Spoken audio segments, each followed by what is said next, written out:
Drift drops in just a few days, and the best way to dominate is to know the top standard decks already crushing the competition. Ready to plan your upgrades? This video ranks the top 10 best decks to conquer the standard meta. Victory!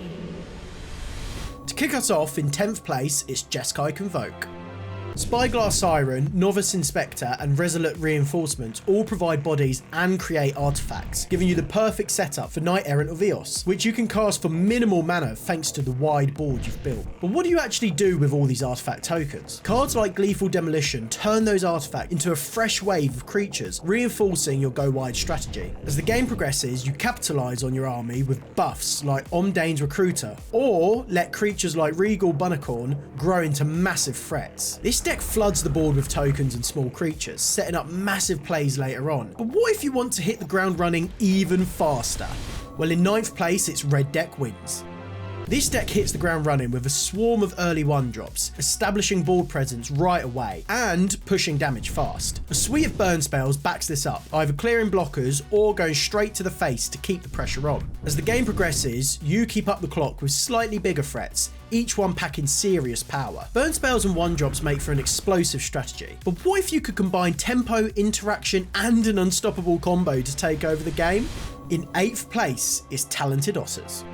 At its core, this is a tempo deck with an explosive combo, but we'll get to that in just a moment. Early plays let you play aggressively while maintaining interaction, setting the tempo right from the start. Meanwhile, Analyze the Pollen and Bushwhack keep your mana development smooth while offering extra utility. But what about Song of Tottentans? At first glance, it might not seem like much, but it's actually the key to your combo. Here's how it works. First, set up Valley Floodcaller and Enduring Vitality on the board. Then you cast the song, flooding the battlefield with rats. Thanks to Enduring Vitality, those rats now tap for mana too, fueling even more spells. And since Valley Floodcaller untaps them and buffs them every time you cast a non-creature spell, you're generating an unstoppable swarm. Talented Otters brings combo creativity to the battlefield. What if you could turn your graveyard into a toolbox for reanimation, snowballing your threats?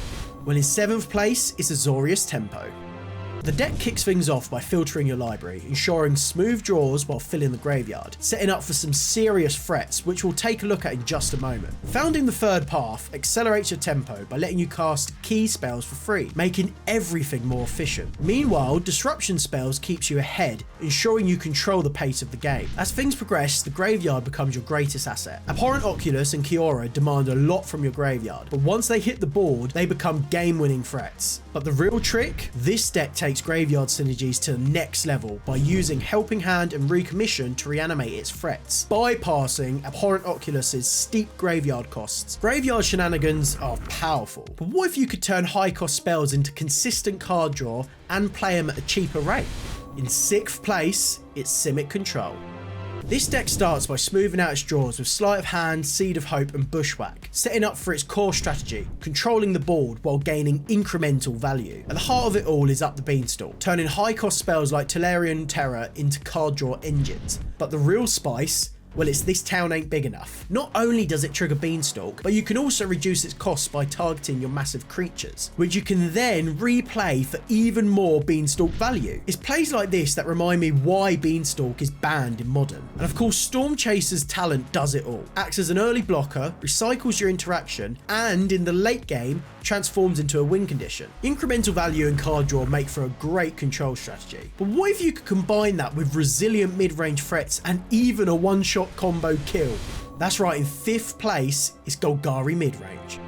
It's a flexible deck that balances removal, card advantage and resilient threats. But did you know it also had a one-shot kill combo? Well, we'll get to that in just a moment. But first, Lamore Elves accelerates your mana, while Mosswood Dreadknight keeps your hand full, ensuring you never run out of gas. Meanwhile, the deck's removal suite efficiently deals with opposing threats, keeping you ahead in tempo. And as the game progresses, this deck leans on its mid to late game powerhouses, as well as man lands, providing additional threats from the land slot, letting you pressure opponents even in grindier matchups. But when outgrinding isn't enough, it's combo time. The third level of Innkeeper's Talent doubles your counters, including on Planeswalkers. This means Vraska can instantly ultimate. Well, it gets even better. Vraska's ultimate gives your opponent 9 poison counters. That's 1 away from lethal. But because Innkeeper's Talent also doubles poison counters, you don't just get them to 9, you instantly win the game. Golgari midrange delivers incredible flexibility. But what if you could go even bigger with multicolor payoffs and domain strategies that overwhelm opponents in the late game?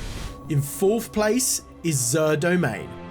The deck builds up an overwhelming late game presence by leveraging Zur alongside powerful enchantments. But we'll get to Zur in just a moment. Early removal keeps opponents in check, while Up the Beanstalk fuels a steady stream of card advantage, ensuring you never run out of gas. And if that's not enough, the deck has access to board wipes to reset the battlefield when needed. Now you might be thinking, isn't this a greedy mana base? Well, yeah, but for good reasons. It enables powerful multicolor and domain payoffs, letting you go over the top with some of the best spells in Standard. Thanks to the deck's mana fixing, casting them is easier than it looks. And of course, as the game progresses, the overlords start to take over, generating value every single turn until your opponent finds a way to deal with them, which is much easier said than done. And this is where Zur shines. The obvious play? Well, turning massive enchantments like Leyline Binding into creatures, of course. But the real strength comes from Zur cheating out impending overlords, turning them into creatures immediately instead of waiting for their impending counters to run down. Zur Domain dominates the late game with enchantments, but what if you could combine early ramp,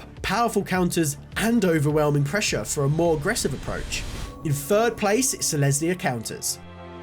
This deck kicks things off with Lamar Elves and Poor Patch Recruit, establishing early board pressure or ramping into bigger threats. Meanwhile, Collector's Cage ensures a steady stream of counters and even gives you the chance to cheat out bigger spells for free. One of the coolest cards here is Parting Guest. It's essentially a modal card, either removing an opponent's threat or flickering one of your own creatures for extra value and protection. But as the game continues, the deck keeps up the pressure with Virtue of Loyalty and Overlord of the Mistmoors, growing creatures every turn while making it harder for opponents to stabilize. Sandstorm Salvager and Tender Wild Guide provide even more counter synergies, ensuring resilience against removal. Early ramp and pressure can take over games, but what if you could blend flicker synergies and mid-range flexibility to adapt to any matchup? In 2nd place is Dimir Bounce Midrange. Spyglass Siren and Hopeless Nightmare establish early pressure and disruption, while bounce spells let you flicker your own cards to increase the clock, or for extra value, or just to slow down your opponent's board development. Beyond flicker synergies, the deck also runs a solid mid-range core, allowing you to either stabilize against aggression or push your own board advantage depending on the matchup. And as the game starts to progress more, Kaito and Enduring Curiosity become your engines for repeated card advantage, ensuring you always have a steady flow of threats and answers.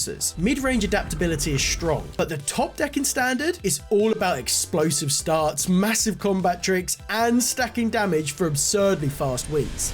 The best deck in Standard right now is Gruul Prowess. Cacophony Scamp and Emberheart Challenger apply immediate pressure, while non-creature spells like Monstrous Rage and Turn Inside Out turn even the smallest creatures into serious threats. But there's one card taking this to a whole other level: Leyline of Resonance. If you're starting the game with this card out, it makes all of your plays even crazier by copying spells that target your creatures, leading to very quick wins, sometimes as early as turn 2 with the right combination of cards. That's insane in Standard. The deck closes games by stacking power boosting spells on creatures like Slick Shot Show Off, whose ability triggers can lead to absurd amounts of damage. And to make sure your threats stick around, Overprotect and Snakeskin Veil provide protection at just the right moment. With the perfect mix of aggression, buffs and resilience, Gruul Prowess runs over opponents. But one more thing before you go: if you're looking for more incredibly powerful Standard decks, click the video on the left or check out my latest video on the right.